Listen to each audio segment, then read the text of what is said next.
Hello everyone! Happy Sunday! So ngayon guys, dito lang kami sa bahay. So wala kaming ganap for today. Kasi nga kahapon, kakagaling lang namin ng Cologne, Germany. Namasyal kami. So ngayon, pahinga lang muna kami for today. Kasi nga, bukas is may pasok pa din kami. And maaga yung pasok ko ng mga 6 a.m. So, kailangan ko ng pahinga. So ayun, si husband, pumunta siya sa store para bumili ng sangkap kasi nga today, lulutuin ko na yung tahong, yung frozen tahong na binili namin pa nung nakaraang week sa brother. So, lulutuin ko siya. So, yung pinaplano ko sa pagluluto is yung tawag dito. Yung yung para siyang sarsa. So, parang yung style niya is yung pagluto ng shrimp. Ganon. So, ayan. And then, marami akong hugasan. Kaya hugasan ko muna itong mga plato na ginamit namin kayo ng umaga kasi nga kumain din kami kanina. Ayan. Alam niyo ba guys, kahapon, sobrang nakakatakot guys yung pag-akyat doon sa taas ng katedral. Sobrang taas. And if you can see guys doon sa video namin kahapon, nahirapan nga si husband sa pag-akyat and hindi rin siya makahinga that time. Parang gusto niya nang bumaba. Pero nasa nasa kalagitnaan na din kami ng katedral. So wala siyang choice, kaya tumigil na lang muna siya.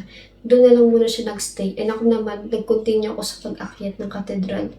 Yeah, so yung masasabi ko, hindi siya worth it na akyatin kasi nga, wala namang special sa taas. Kasi pag akyat mo sa tuktok, wala naman masyadong makikita. Ano lang, roof lang. Wala masyado. Akala ko yung siya, open na, yung open ba, makikita mo talaga yung sa baba. Pero wala. Walang special kaya hindi siya worth it. So, if ever pumunta kayo dun sa Cologne Cathedral, yung piliin nyo na lang siguro is yung Hunting Treasure.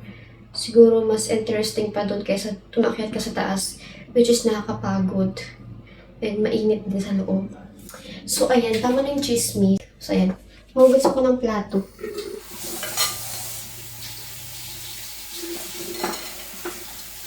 Minsan na lang din ako guys makapag-vlog. Kasi nga, wala akong masyadong mag-vlog. Nakapag-vlog lang ako kapag lumalabas kami ng husband. Pero kapag dito kami sa bayo, di kaya papasok ako ng trabaho. Hindi ako nagbablog kasi nga, baka kasi wala nang manood sa mga vlog namin kung hindi lang yung palaging iba-vlog ko, di ba? Baka magsawa na kayo, Kaya yung pinapakita ko na sa inyo, yung travel namin. Pero kasi, kunti lang yung na-upload ko. Kaya kailangan ko pag gumawa ng maraming vlog. Pero guys, if you want to see our vlog, our daily vlog, mini vlog, punta kayo sa aming Facebook page. And alam niyo ba, umabot na kami ng 200k followers. So, ang laki. Kaya sa mga nakapollow doon, thank you guys. So, ayan.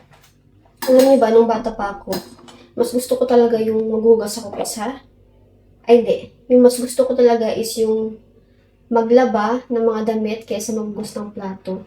Kasi maghugas ng plato, tambak. Tapos minsan, meron pa siyang tanggalin yung mga tira-tira ng pagkain. For me, nag-enjoy ako sa paglalaba. Lalo na kapag pinukusot mo yung damit, mabula.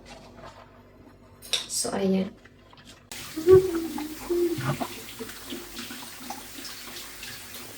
Nandito na si husband. What did you buy? Preservative. Preservative? Hello. I mean, what black? We get nice ones. Onion juice. Yeah, nice. I get plenty chips for you. Bukod pa din yung ulo niya, kahit ang layo na ng camera. Ang sakal niya talaga. What is it? Banana. Why did you buy banana? I was thinking they are looking so nice. They had a full palette of them. Looking so great nice. So that's why I was thinking, why not? And then, Right, you buy that. garlic, yes, of course.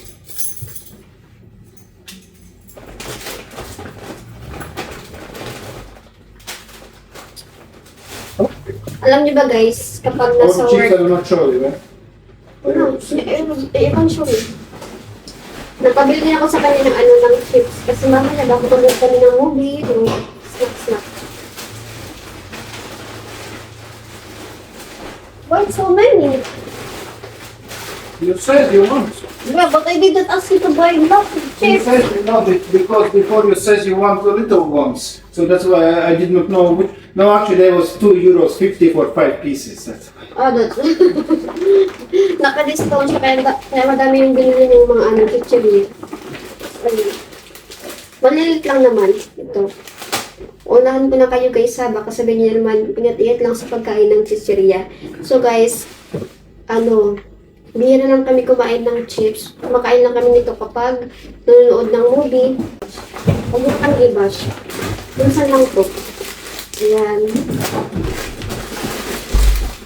Another one. Ito pa. Actually, hindi naman siya nauubos. Minsan, itong si husband, nakalimutan niyang i-close itong mga na-open niyang mga chichirya. So, ang ending, kinabukasan is makunat na siya. So, tinatapon na lang namin siya. Ito naman. Ito yung masarap. Tapos ito. And this one. Ito yung mga green. So, ayun na nga guys, kapag nasa work ako, tawag nito? Madalas ako kumain ng banana kasi sa work namin, meron every Monday, Wednesday, Monday and Wednesday, merong dumadating ng mga prutas sa kantin. Kaya anytime pwede kang kumuha ng mga prutas. So bawat tao kailangan ka lang kumuha ng 2 pirasong prutas. Kasi nga para naman sa iba, makakuha din sila. So ayan, iba't ibang klase ng prutas yung nilalagay nila dun sa tray. So yung madalas ko na kinakain is banana, apple, at saka orange. Ayun. Ito nga pala guys yung tahong na lulutuin ko. So parang naluluto ko na siya. Medyo madami din. Hindi ko alam kung ilang kilos. I think 1 kilo siya. Hindi ko makita yung na pala. 1,000 grams. So, ito yung aking gagamitin. Sibuyas at saka bawang. At ito. Lalagyan ko din siya ng chili powder para may konting sipa yung lasa niya. So, ayan. Ihiwain ko lang itong mga sangkap and then babalikan ko kayo guys. So, ito na guys. Nahiwa ko na lahat ng mga ricados. So, ayan siya. So, lalagay din nga pala ako ng carrots at saka kaunting ginger. Trip ko lang. Meron kasi kaming luya, kaya gamitin ko na lang bago pa masira. Sindihan ko lang itong stove. Mabuti na nga lang walang magluluto ngayon, kaya sa akin ang kitchen.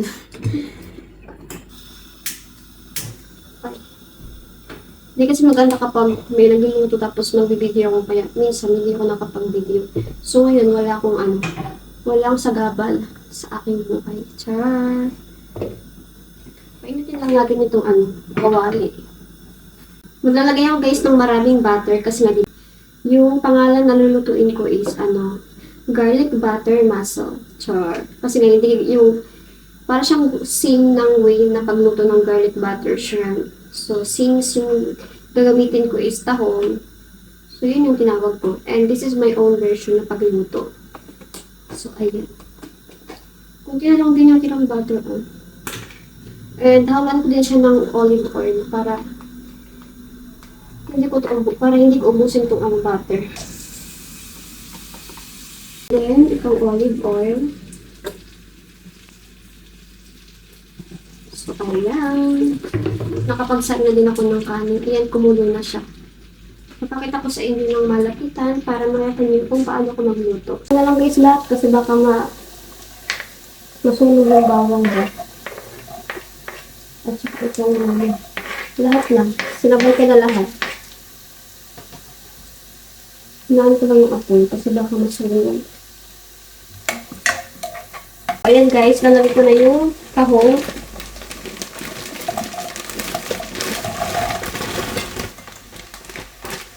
Ayan siya. Ay, isa pa. Sana maganda yung lasa niya after ka maluto. Kasi first time ko dito magluluto ng tahong. na ganitong klase. Kasi nga, nung dati, yung niluluto namin is yung sinabawan, yung mayroong pang shell. Ito kasi wala. So, ayan guys, maglalagay na ako ng mga sangkap. Kasi nga, mabilis lang naman kumaluto ng tahong kasi nga, parang same siya sa sa shrimp na kapag ma-overcook mo siya is parang siyang gummy. So, lalagay ako ng salt. Then, pepper. Actually guys, nagtubig siya. Siguro dahil kasi nga frozen yung yung tahong. Ito naman is chili powder. And cayenne pepper para meron siyang kaunting kulay. Nor cubes. Buo. At kaunting oyster sauce.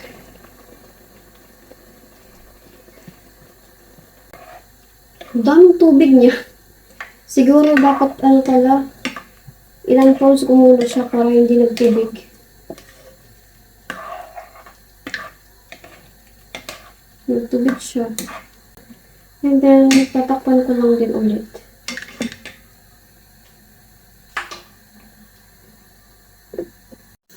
So guys, binawasan ko pa nga siya ng sabaw kasi nga ang dami. So, ito yung itsura na ngayon.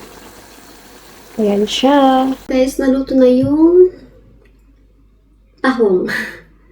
Naglagay lang ko ng yung last na nilagay ko is yung onion leaves. So, ito yung itsura na ngayon. Look at that.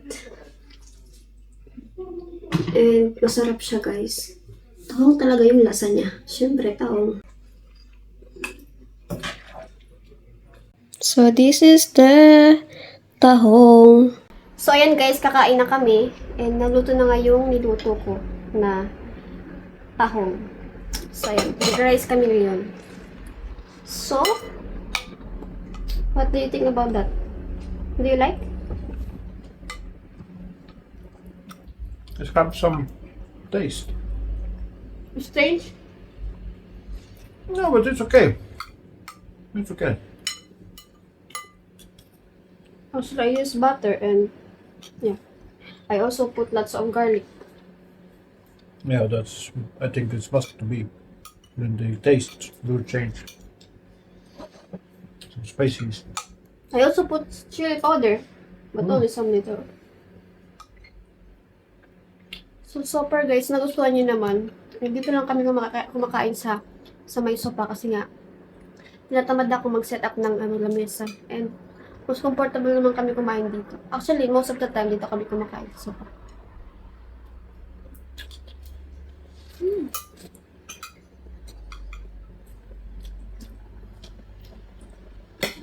Masarap siya, actually. And guys, tapos na kami kumain ni husband. And papakita ko lang sa inyo guys yung nakuha namin dahil dito sa naipon namin ng mga sticker. So ito, dito sa Albert. So ano siya, galing siya sa Plus na store.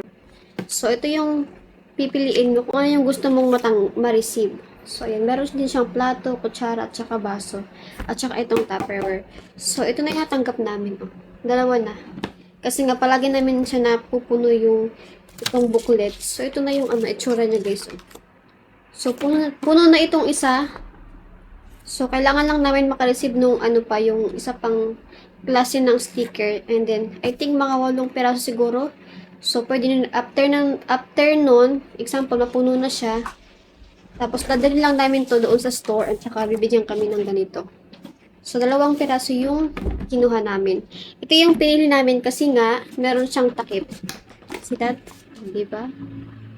Maganda siya kapag mag-barbecue kami ni husband. Lalagyan namin siya ng mga meat. Yung mga na-marinate namin. So, ayan. Yeah, it's actually nice to marinate. There is no any color? Only green? Yeah. So, we have But also... nice to marinate there. Exactly. Tapos, meron pa kami ditong isa. Ito naman, ito yung ito guys yung sinasabi ko sa inyo. Ito yung isa pang sticker na dapat punuin. My love, you need to also this? No. Only You this? can cut it. Yeah, you can get with these stickers. And then- You can get already this one. Ah, Okay. So actually guys, pwede na kayo makakuha pa ng isa. Kasi ito na, napuno na namin siya. And napuno din namin itong isa pa. So pwede na kami pumunta ng ng store para No, it's like kunin yung isa pang ganito. it's like Ang dami no? Sa ano din to? Mga nasa when you have this 11 one, euro din yung isa.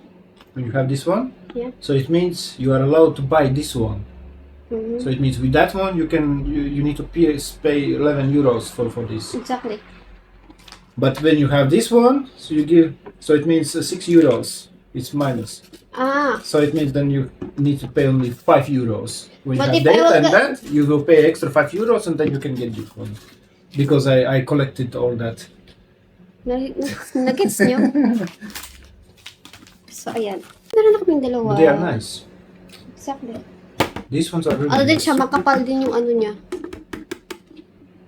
You can show what is in the booklet. Show what they have. No, Yeah, these exactly. ones. This one. Here. No, it's also up here. This one. Yeah. See? Ayan siya. Ayan, oh. But this is the best Exactly. one to buy another one. This, So, nangalikta kami guys. but then it's enough. My love, the same t-shirt color. So, ayan.